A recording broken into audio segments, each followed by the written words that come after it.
Perhaps the most notorious band in the San Francisco avant-garde rock scene is The Residents. These four multi-talented artists have released 7 albums and various limited edition recordings since their inception in 1974, and are generally acknowledged to be one of the weirdest bands in existence today. The Residents founded Ralph Records in 1972 and have used it as a vehicle for their works, all of which are based on the so-called theory of obscurity.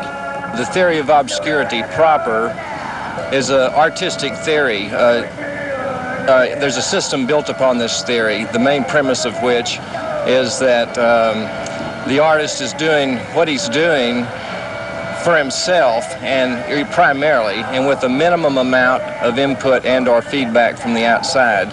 During the nearly 10 years that the Residents have been in existence, they have steadfastly refused to reveal their identity.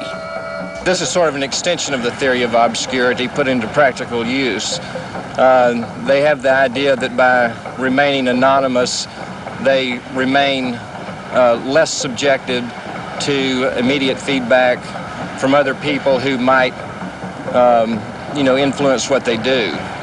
In fact, they've only performed live twice in the last decade, affecting bizarre disguises. Most of their music revolves around a portion of the theory of obscurity called phonetic organization. It's a way of arranging sounds. It's a technique by which the Residents do records. And like I say, simply it just means the organization of sound. More generally, it means that a musician or a recording artist, whatever, need not necessarily follow the established rules of music. Theoretically, you can take any group of sounds and organize them in an interesting manner, and this is what the Residents try to do. There's a certain basic primitive quality to all the Residents' work. They rely more on the primal instincts and, corresponding to the tribal cultures like Africa, South America, or North Pole, whatever. The percussion and basic beat is a rudimentary concept involved in earlier forms of music. And yet their process is the state-of-the-art of today's technology.